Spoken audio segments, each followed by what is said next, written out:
اعوذ باللہ من الشیطان اللعین الرجیم بسم اللہ الرحمن الرحیم ان اللہ وملائکتہ یصلون علی النبی یا ایہا الذین آمنوا صلوا علیہ وسلموا تسلیما اللہم صل علی محمد وآل محمد وعجل فرجہم۔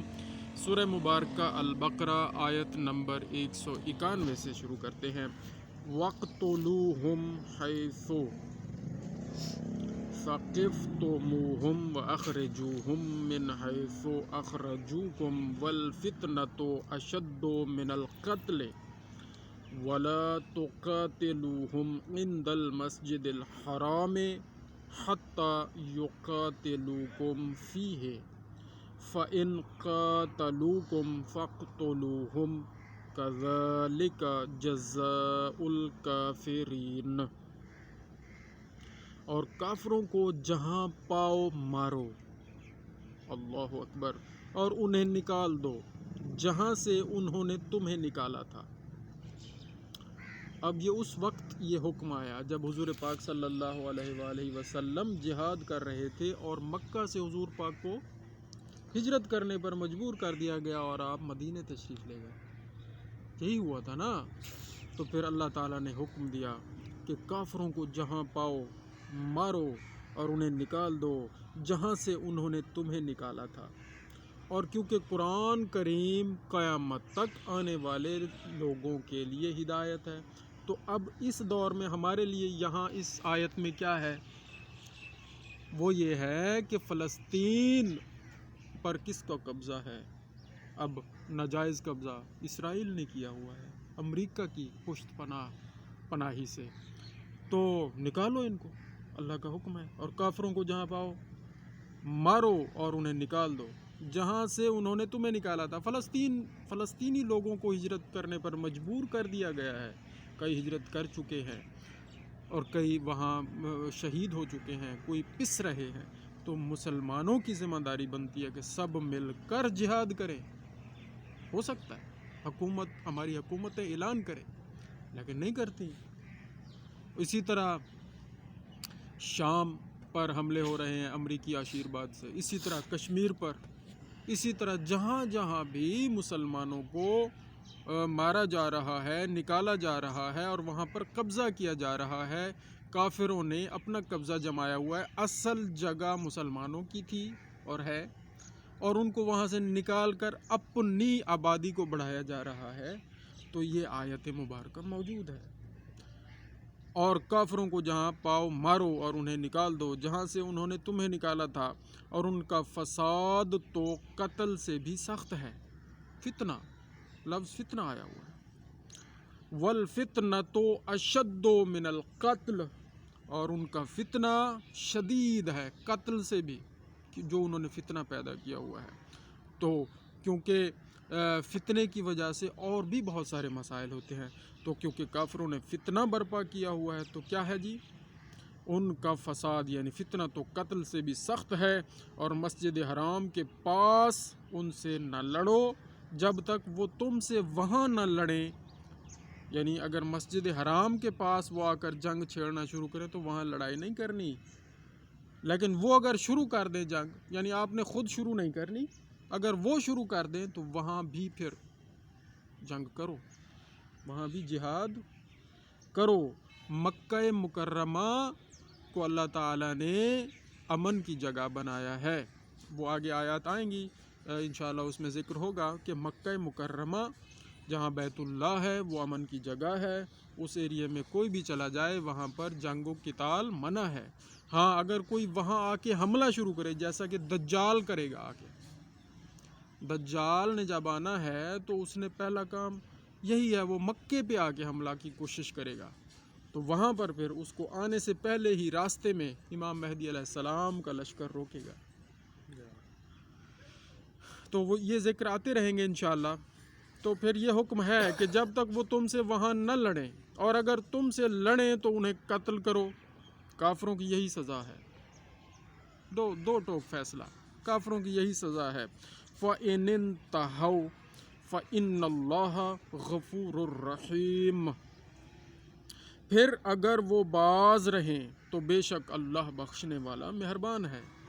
دیکھو کتنا کریم ہے میرا رب کہ دیکھیں اگر وہ عمل نہیں کرتے تو یہ کرو، اور اگر غلطی ہو گئی ہے اور پھر کوئی باز رہتا ہے اور غلطی کرنے سے پہلے اسے احساس ہو جاتا ہے اور وہ قدم نہیں بڑھاتا ایسا جو حدود الہی کے خلاف ہے، تو اللہ کیا فرماتے ہیں؟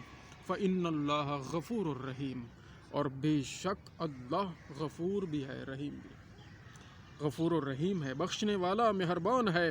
وَقَاتِلُوهُمْ حَتَّى لَا تَكُونَ فِتْنَةٌ وَيَكُونَ الدِّينُ لِلَّهِ فَإِنِ انْتَهَوْا فَلَا عُدْوَانَ إِلَّا عَلَى الظَّالِمِينَ، اور ان سے لڑو یہاں تک کہ کوئی فتنہ نہ رہے، اس وقت تک لڑو یہاں تک کہ کوئی فتنہ نہ رہے۔ تو یہ ابھی بھی فتنہ ہے، کیا اس آیت مبارکہ پر مکمل طور پر عمل ہو چکا ہے؟ ابھی ہو رہا ہے اور ہوتا رہے گا، اور مکمل کب ہوگا؟ جب امام مہدی علیہ السلام سارا فتنہ ختم کر دیں گے، دجال کا فتنہ ختم کر دیں گے، اور اس پوری زمین پر حکومت الہیہ ہوگی۔ امام زمانہ عجل اللہ شریف 12ویں امام جن کا یہ زمانہ ہے، وہ اس پر حکومت فرمائیں گے، اور اس حکومت میں اللہ تعالیٰ ایسی برکت عطا کرے گا کہ جنت میں جو نظارے ہم نے جا کے دیکھنے ہیں امام مہدی علیہ السلام کے وجود بابرکت کی برکت سے، وہ سارے نظارے پہلے اللہ تعالیٰ یہاں عنایت کرے گا، اس زمین پر، اسی زمین پر زمین اپنے خزانے اگل دے گی۔ ایک بالی دانے کی جو ہوتی ہے نا، بالی گندم کا، وہ کیا کہتے ہیں اس کو، ایک سٹا، اس میں سے اتنی گندم نکلے گی کہ ایک اونٹ کا پالان ان دانوں سے بھر جائے گا۔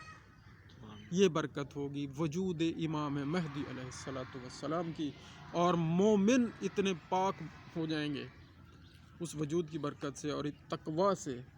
اللہ تعالیٰ یہ عطا کرے گا کہ مومن اشارہ کریں گے جس پرندے کو، وہ آ جائے گا۔ پرندے اشاروں پر آئیں گے، اشاروں پر آئیں گے اور اشاروں پر آ جائیں گے۔ مومن ان کو ذبح کرے گا، مومن ان کو روسٹ کرے، جو مرضی کرے، جیسے جنت میں ہوگا وہی چیز اس دنیا میں امام کے وجود کی برکت یہاں دکھائی جائے گی کہ یہ ہے عدل کا دور، یہ ہے حکومت الہیہ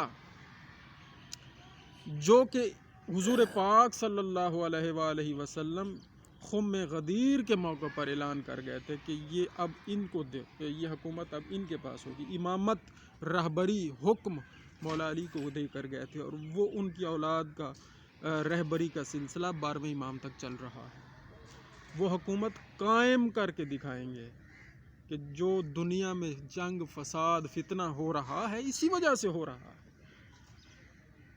کہ اصل حقدار حکومت کو حکومت نہیں کرنے دی گئی۔ حقدار حکومت حکومت الہیہ ہے، اللہ نے جس کو منتخب کیا ہے اس کو حکومت کرنے دیتے تو یہ منظر اسی وقت سے شروع ہو جاتا، لیکن کیونکہ نہیں ہوا تو اب 12ویں آقا جب ظہور فرمائیں گے اللہ تعالیٰ کے حکم سے، تو وہ پھر فتنے کو ختم کریں گے۔ اور بڑے اس کے فضائل ہیں کہ جناب مومن جس جانور کو بلائے گا وہ آ جائے گا اور خوشی خوشی آئے گا، ٹھیک ہے جی، اور اس کو وہ ذبح کرے گا۔ امام کا حکم ہوگا کہ اس کی بس ہڈیاں نہیں توڑنی، ویسے اس کو روسٹ کرو، کھاؤ، مزے کرو، اور پھر اللہ کے حکم سے مومن کو اتنی طاقت ہوگی، وہ کہے گا اٹھ کھڑے ہو جاؤ، اللہ کے حکم سے وہ جانور پھر زندہ ہو کر چلا جائے گا۔ یہ ہوگی وجود امام کی برکت، مومن کو یہ مقام مل جائے گا جو اب ہم 12 اماموں کا مقام بھی نہیں مان رہے کہ اللہ کے حکم سے امامین یہ کرتے رہے ہیں، یہ معجزات دکھاتے رہے ہیں۔ اس وقت تو مومن کو یہ طاقت اللہ دے دے گا امام کے وجود کی برکت سے۔ تو بہرحال یہ بہت بڑے ایک واقعات ہیں، انشاءاللہ بیان ہوتے رہیں گے۔ اور ان سے لڑو یہاں تک کہ کوئی فتنہ نہ رہے، اور ایک اللہ کی عبادت کرو، پھر اگر وہ باز آئیں تو زیادتی نہیں مگر ظالموں پر، ٹھیک ہے جی۔ الشہر الحرام بالشہر الحرام والحرمات قصاص فمن اعتدى علیکم فاعتدوا علیہ بمثل ما اعتدى علیکم واتقوا اللہ واعلموا ان اللہ مع المتقین۔ ماہ حرام کے بدلے ماہ حرام اور ادب کے بدلے ادب ہے۔ جو تم پر زیادتی کرے اس پر زیادتی کرو اتنی ہی جتنی اس نے کی۔ یہ اہم بات ہے کہ ہم جی اس نے بڑی زیادتی کی ہے میں بھی کروں گا، لیکن جب ہم کرنا شروع کرتے ہیں تو کچھ زیادہ ہی کر دیتے ہیں، تو اس لیے پھر معاف کر دیں تو زیادہ بہتر ہے، کیونکہ اتنی برابر کے حساب سے اتنا کچھ کرنا بہت مشکل ہے، بہت مشکل ہے، تو معاف کر دینا بہتر ہے۔ اتنی زیادتی کرو، اس پر زیادتی کرو اتنی ہی جتنی اس نے کی، اور اللہ سے ڈرتے رہو اور جان رکھو کہ اللہ ڈر والوں کے ساتھ ہے۔ اور یہ آخری آیت وَأَنفِقُوا فِي سَبِيلِ اللَّهِ وَلَا تُلْقُوا بِأَيْدِيكُمْ إِلَى التَّهْلُكَةِ وَأَحْسِنُوا إِنَّ اللَّهَ يُحِبُّ الْمُحْسِنِينَ۔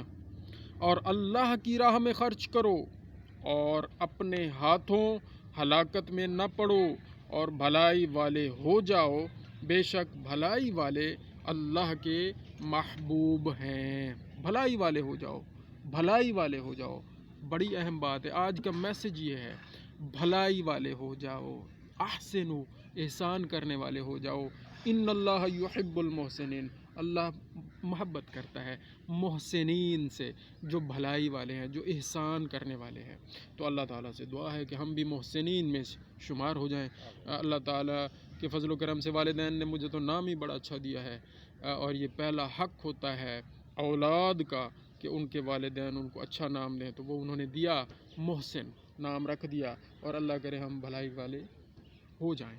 اور احسن کا معنی بھی یہی بنتا ہے، خوبصورت، اچھا، اچھے کام کرنے والا، مطلب کہ اب ہر نام کا ایک اثر ہے، تو اپنے نام پر ہی غور کر لیا کریں اور اس کے مطابق اگر عمل شروع کر دیا کریں تو شخصیت بدل جائے گی۔ یا اللہ کریم